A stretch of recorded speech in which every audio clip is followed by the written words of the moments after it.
Dobar dan, vrijeme je sjetve sjemena. Meni je to naročito izazovno zato što živim u stanu.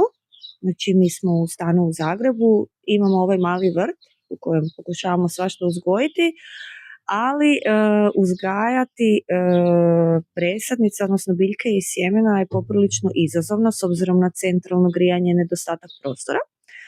No ove godine je i to pokušava.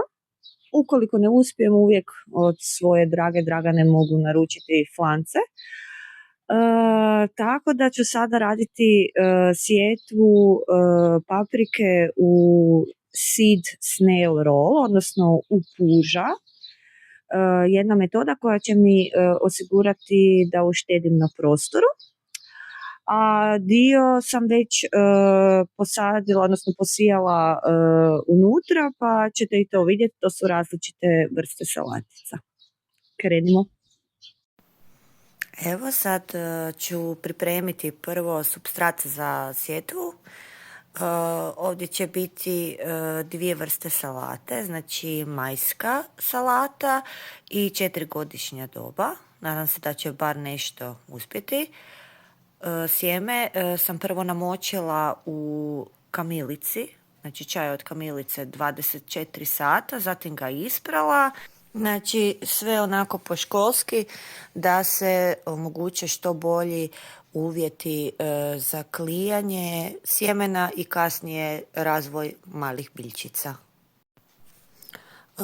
Odlučila sam u svaku ovu posljedicu staviti 2 ili 3 sjemenke salate kako bi onda kasnije ostavila samo onu najjaču.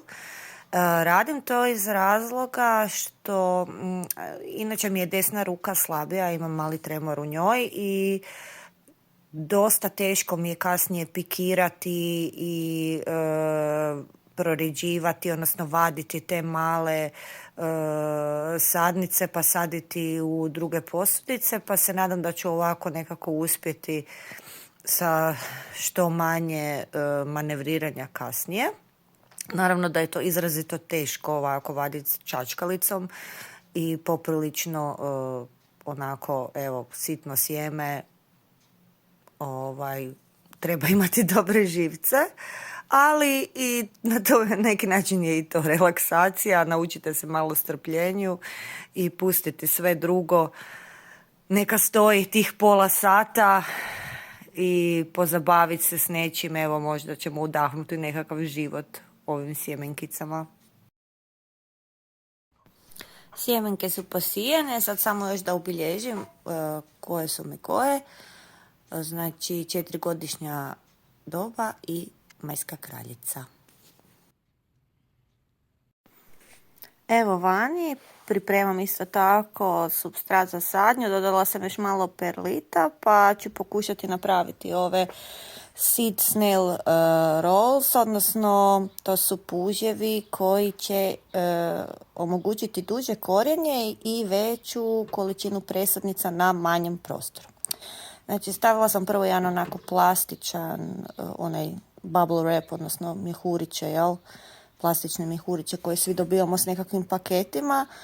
Zatim sam stavila papirnati ručnik iz jednostavnog razloga da pomogne povući vodu iz dna posudice prema gore, jer kod nas u stanovima dođe do jako velikog isušivanja, pa je potreban nekakav takav medij koji će malo povući tu vodu i vlagu prema vrhu dok su još gore sjemenkice ili mali korijenčići.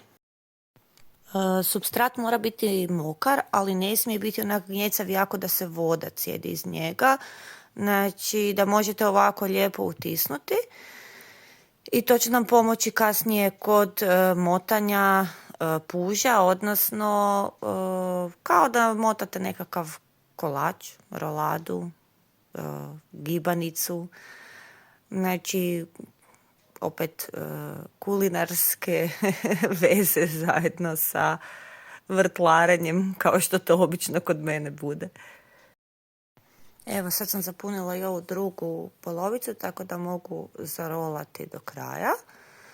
I kad je puž zamotan, Evo vidi se ovako lijepo kako, gdje ćemo zapravo sijati. Treba ga dobro učvrstiti. Ja stavljam običnu gumicu kako bi stajao uspravno u posudi koju ćete pripremiti, jel? Zapravo koju ćete zalijevati, iz koje će povlačiti vodu. A ovi svi prostori između, sad ću vam pokazati, će biti idealni, znači, za umetanje sjemenki. Evo, ja sam napravila 2 puža i po mojim izračunima to će biti dvostruko više nego što bi mi inače stalo u ovu posudicu gdje sam ih sad smjestila. Znači, inače je to posudica, recimo, da bi išla unutra nekakvih 12 čašica onih malih, a ja ću ovdje u ova 2 puža uspjeti staviti 24 sjemenke i to na lijepom razmaku od cirka 2 cm. Korijen bi trebao ići prema dolje, onako lijep dugačak, zato i ti puževi jesu tako visoki. A onda nakon toga kad se puže razmota, lijepo bi ga trebali, znači korijen i samu sadnicu lijepo odvojiti i pikirati u posudice veće kako bi paprika nastavila svoj rast, ali za početak, znači za sjetvu, totalna ušteda prostora. Sad još samo držimo fige da upali, jer ovo, rekao sam vam, radim prvi put i vi prvi put zajedno sa mnom, a svakako ću vam reći kako je uspjelo i kako nije. Evo, znači to su nekakve 2 sorte paprika. Obilježila sam si do kuda sam jednu sortu stavila, do kuda drugu. Unutra ću ih staviti na toplo. Dno im uvijek mora biti mokro, bit će onako malo i pokrivene dok ne proklijaju i nadam se najboljem. Evo, ljepotice.